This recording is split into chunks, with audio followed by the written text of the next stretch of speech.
Being a part of the community is a huge thing, especially when we're talking about Springdale schools. I love volunteering. Me and my mom, we volunteer to translate for Marshallese. I want to stay here and pour back into the community because growing up, the community gave so much to me and my growth as a child. This is such a great community for just Springdale in general. It's a great place to raise your family. I am Anna Norris, and I'm a portrait of a Springdale graduate.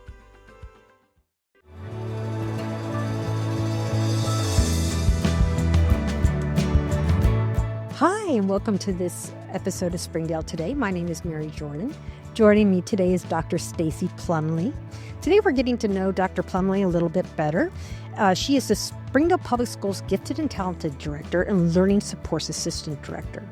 The Arkansas Association of Educational Administrators has selected Stacey as the 2024 Administrator of the Year, and we're going to spend some time today getting to know Stacey a little bit more, as well as learning more about this amazing achievement.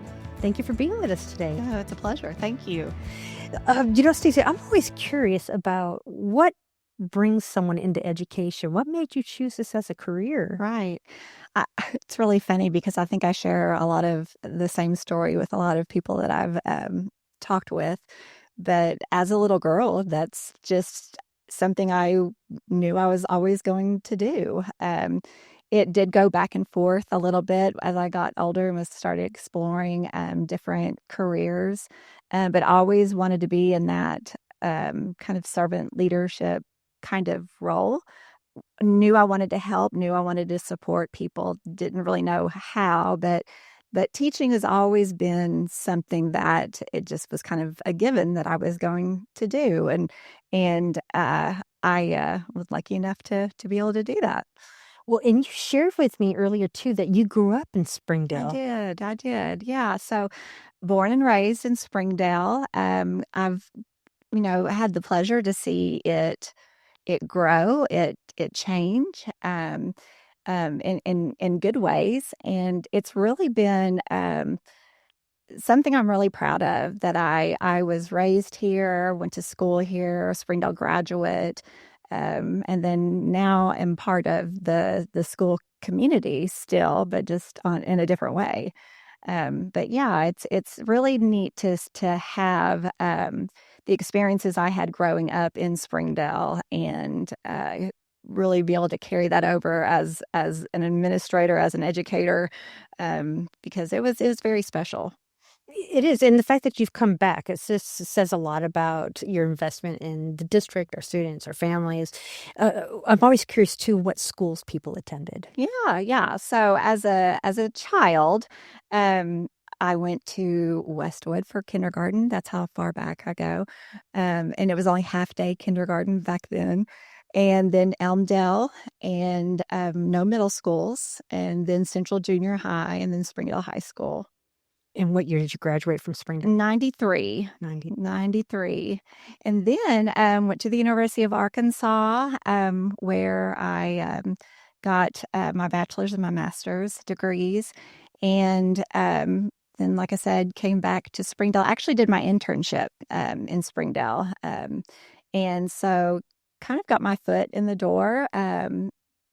Knew it was already the place I wanted to be, but it was wonderful to be able to do my internship here and get my start here. And then got my first job at Parson Hills under Mary Bell Childress. And I was a third grade teacher and taught for 3 years, and then knew I wanted to do something a little bit different.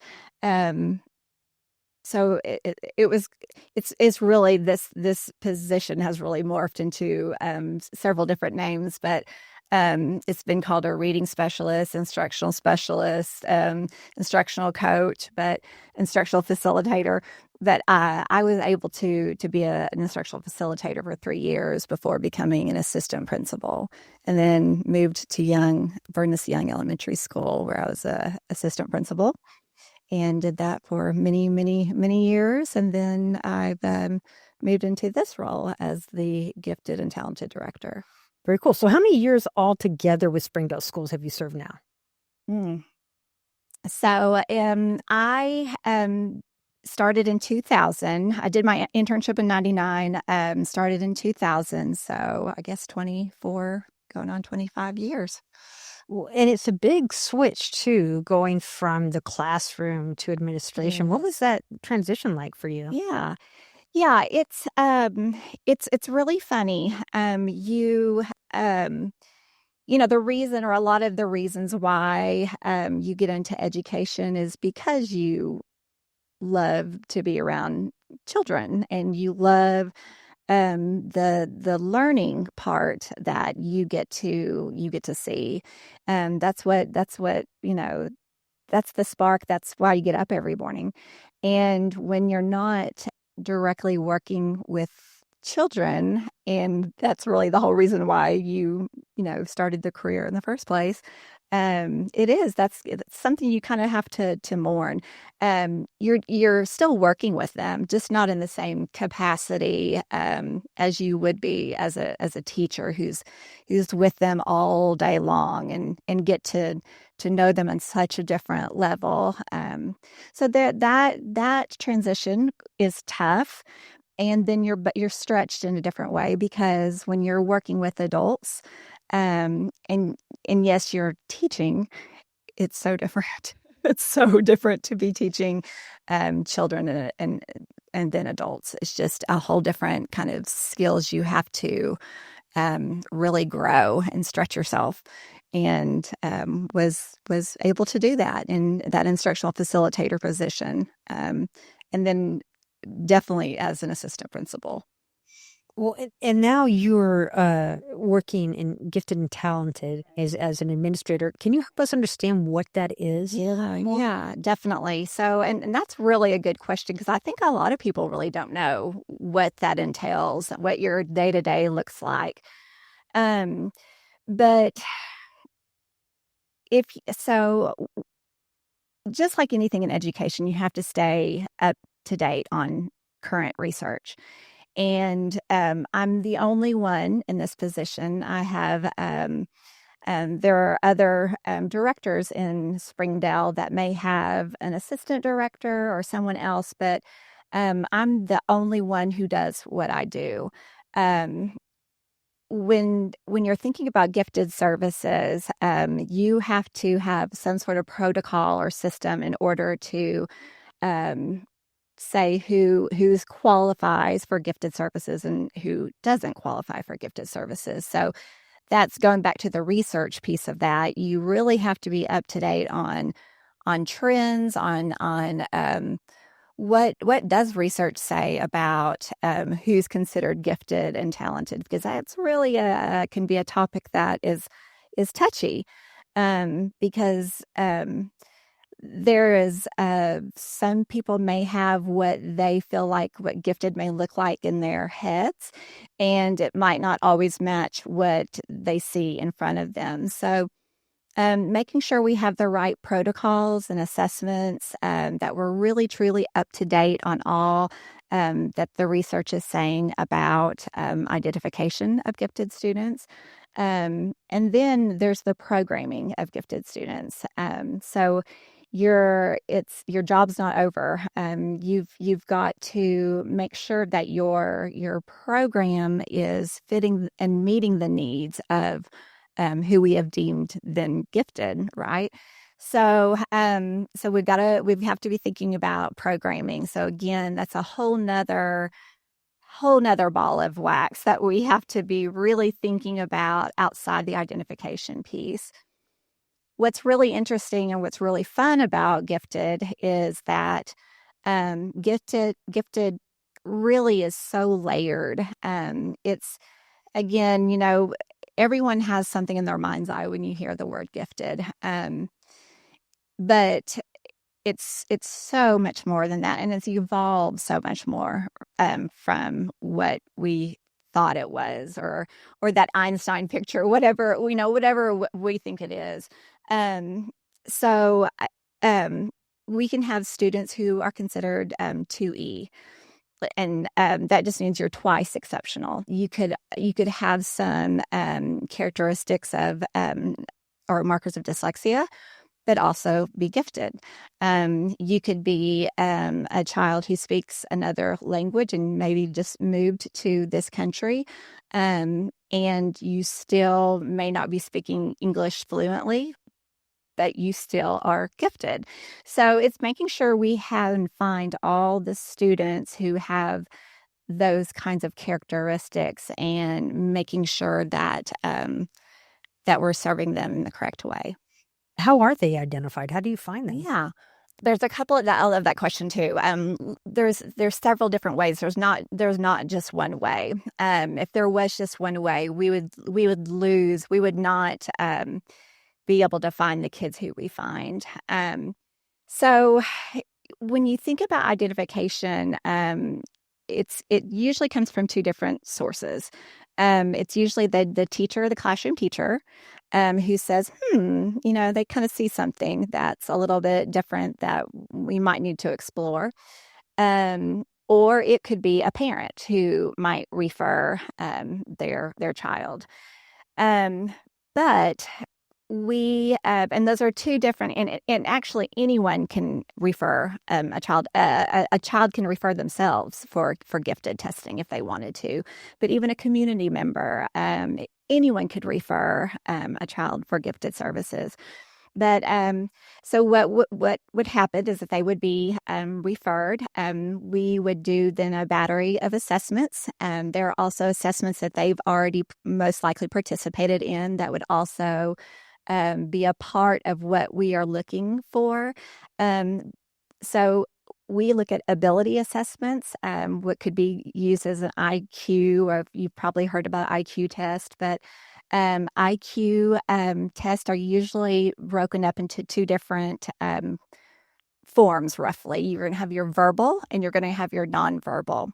Well, when you have students who may have dyslexia or have a reading disability or may not be speaking the English language fluently or proficiently, we need to have other measures to make sure that we're not losing or not finding these students. So our nonverbal assessments that we use to help identify our students is very, very important. And we really do put an emphasis on those kinds of assessments to ensure that we have a very well-rounded program, and that our students who are in GT look just like the overall population that attend Springdale schools.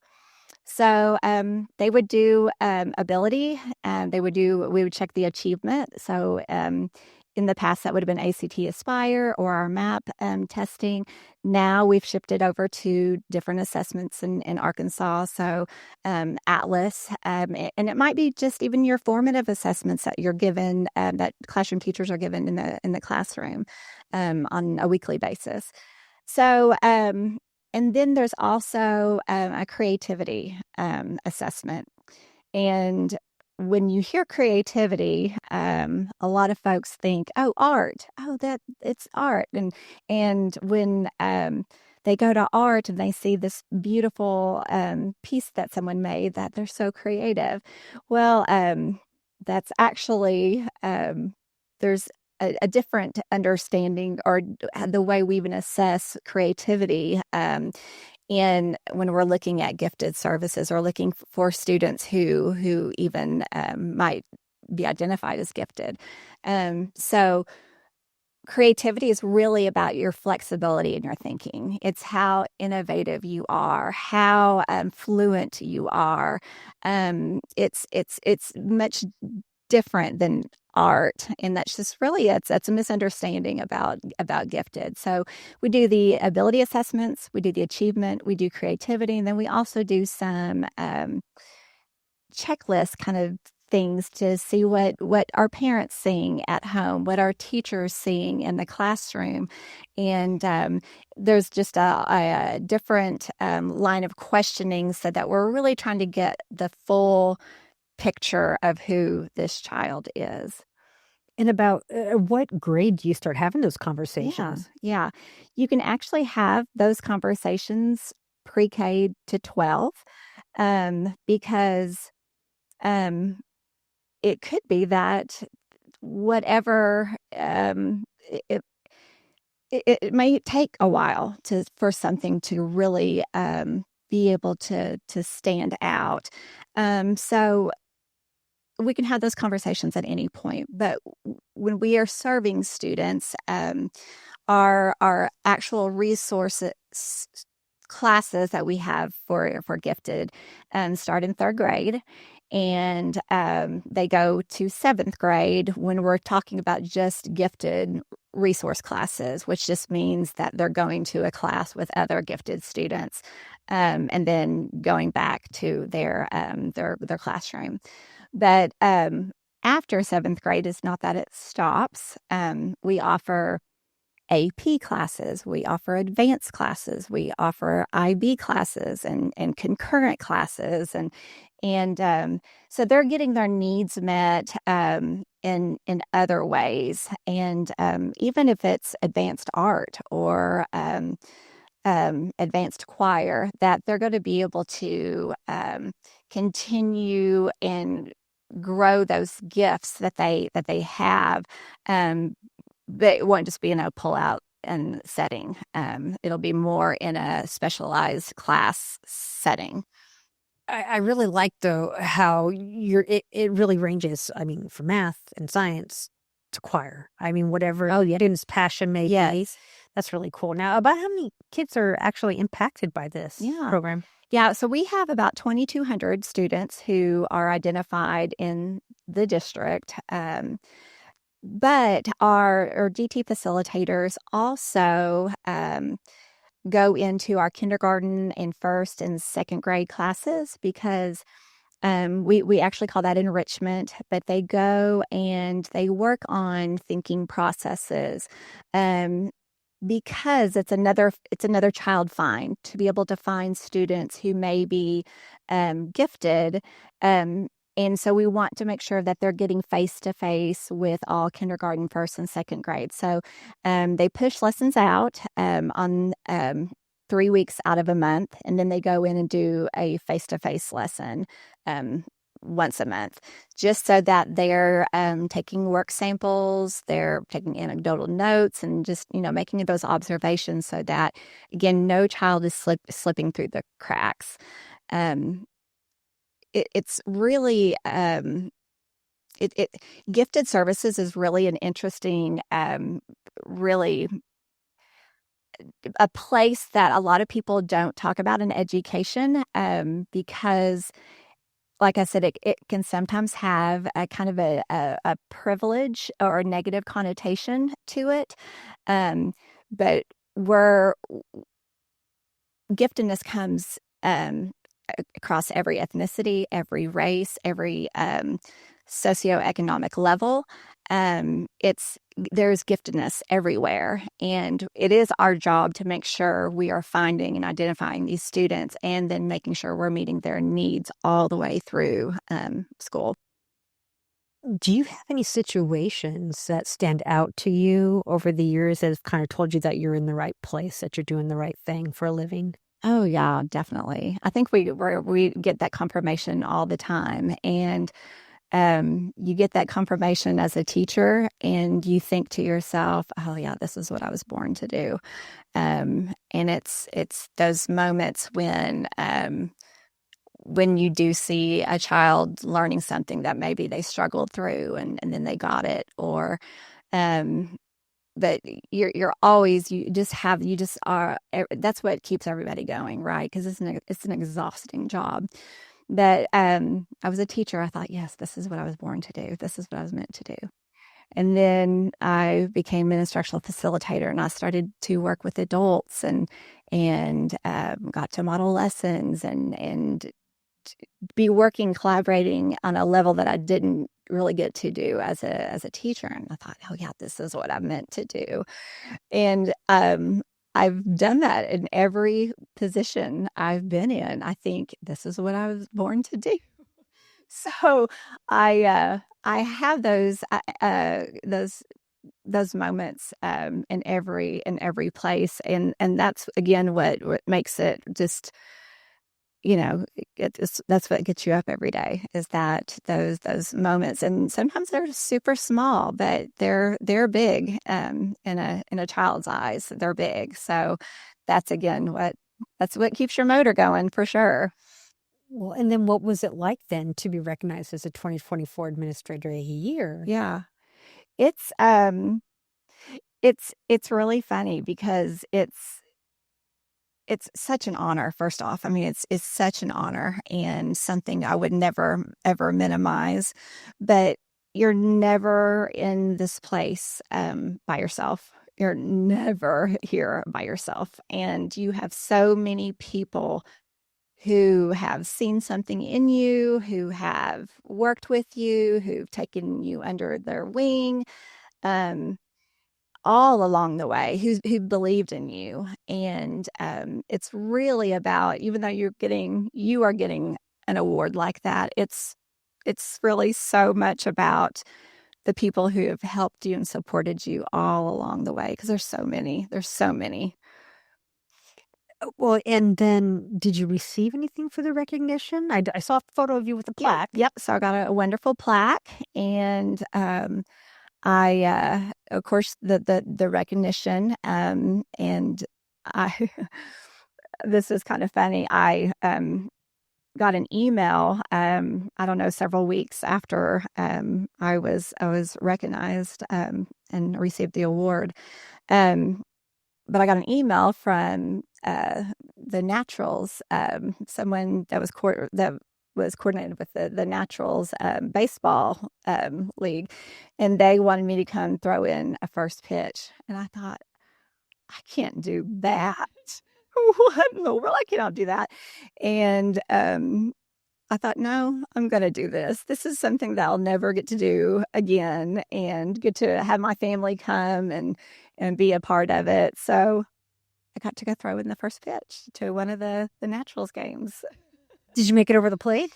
It did make it over the plate. It was straight. It did bounce, but I was told that it's better that it's straight and bounces than if it goes, off to the side or hit someone else. It wasn't intended to. I'll keep that critique in mind when I throw out a first pitch somewhere. It'll happen for you one day. Right. So I should read you that I have a military background. And what I've discovered is that leaders always have a philosophy that kind of steers the manner in which they lead and they work with people. Do you have any philosophies that you bring to work with you when you're working with your staff and families? Yeah, I do. And it's kind of been a motto of Springdale schools from years and years past. But every decision, you have to put the child in the middle, every single one. Keeping that philosophy, because you do have to have some difficult conversations with adults. It could be parents, it could be teachers, it could be just your coworkers. You have to have some difficult conversations. But if you can say it's because of this kid or this group of kids or whatever, and know that's what's pushing you forward, that makes the conversation not any easier, but it just makes you have a little bit more courage, because it's not about you, it's about making sure that you're keeping that always at the forefront. How does this affect students? Was there anything that you discovered either about your field or yourself as you became an administrator? Yeah, I did. Leadership qualities, sometimes you're born with them. Sometimes it might not be one of your strengths, or part of what a leader may need might not be one of your strengths. So you're leading people that are putting trust in you, and putting trust in you in so many different ways. because they're seeing you as a leader, but they're seeing you as someone who is going to be doing the work behind the scenes. And so when you hear of the servant leadership, it's anytime you're especially in a school setting, there's so much that goes on behind the scenes. And I would probably prefer to be behind the scenes and not always be in front. And that was something I really had to grow and do better. One funny story is it was so hard for me to get up in front of and talk in front of people. It just was so difficult. And I really had to practice it and really talk myself up to do it. And then when I did, my voice would shake and I could feel my knees knocking. And so Maribel Childress, like I said, she hired me in my first teaching position. And she said, I went to her and I said, I have a interview for an assistant principal job. And I said, do you have any advice? Do you have anything that I need to know before going in? She goes, yeah. She goes, I want you to wear a turtleneck. And I said, what? She goes, I want you to wear a turtleneck. She goes, you splotch all the way up when you get nervous. And that, if you wore something that covered it up, they wouldn't know. And that has always stuck with me. And I've always gotten a really good giggle. And I've even reminded her of that. And maybe she'll watch this and be reminded of it again. But I got such a chuckle out of that. But I think I'm out of the splotchiness stage and feel like I can have some confidence when I'm speaking. And I think I've grown in that area for sure. But that was something that was tough for me to get in front and kind of say, come on, folks, let's walk with me. And that was hard. That was tough. I was a shy child, and that was something I had to really overcome as a leader. Well, I can verify for listeners that you are indeed splotch free. And did you wear a turtleneck then? Oh, I'm probably, because I probably did everything that she told me to do, and I probably did. I don't remember, but yeah, I probably did. That's good for you. Thank you for sharing that story, Ricky.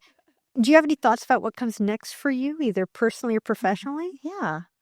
Well, I've got my husband who works for Tyson Foods, and so we're pretty planted in Springdale or Northwest Arkansas. I have a daughter who is a fifth grader at Young Elementary School, and I have a son who's a seventh grader at Hellstern. So we're reaching some times in our lives that they need to be pretty planted. So I really don't see us moving or doing anything too drastic. I've been, I toy with the idea of my doctorate is in curriculum and instruction. A lot of people would ask, why didn't you do something in gifted? And I was able to really center my dissertation around gifted education. But through that process, I have such a love for curriculum and like I said, working with adults and really it's just about bettering ourselves and pushing ourselves and because education's ever changing and you cannot ever relax. So I definitely see myself in the education field working and around teaching and learning. But I don't know. I don't know if it'll always be with gifted education or if it'll be something different. I don't know, but I'm open to it. Well, good. And like ever changing is just like the perfect word to describe education. We're always learning something new about learning, about how to learn better. For sure. So for sure. I really want to thank you for everything you shared with us today. I really learned a lot through our conversation. I appreciate that. Ed, is there anything you wanted to share that maybe I haven't considered asking you? Well, I do. So one thing about gifted education that I think is kind of a myth. and it's more about, I guess, maybe the identification of gifted students, that when we are talking about, say we're doing a CTM, and all the fourth grade teachers are meeting, it's so easy to say, these kids over here, they're okay. We don't have to worry about them. So let's talk about these kids over here that might not be proficient, and I'm not saying that's not important, because that's very, very important. But when we are looking at that saying, all means all, that means every child deserves to learn something new every single day. And if a child comes in already knowing the curriculum, that fourth grade curriculum, it is our job to make sure that they are still excited and motivated and driven. Those things can kind of fall away if we're not putting something in front of them that's challenging, or we don't want them to lose their motivation, what they're excited about learning, that spark. We don't want them to ever lose that. So when we're having those conversations, I just challenge you to think about the ones who are okay, who do know it. What are their next steps in their learning? Because they also deserve to be learning and be excited and continue that burn inside of them to want to find new information and that excitement. So that is probably something, if nothing else, to walk away with today, is that we need to ensure that we're extending, that we're pushing our kids every day, no matter what level they're on. Thank you for that insight. Yeah, absolutely. And thank you for being here with us today. I hope that we'll have more opportunities to talk with you in the future. And I can't wait to see what you do next. It sounds like you're not staying put. No matter what, you're moving forward in some way or another. Some way or another. Yeah, that's right. All right. Well, thank you for being here. Thank you. And thank you for joining us for this episode of Springdale Today. I'm Mary Jordan, your host, and we look forward to talking to you next time about what's happening at Springdale Today.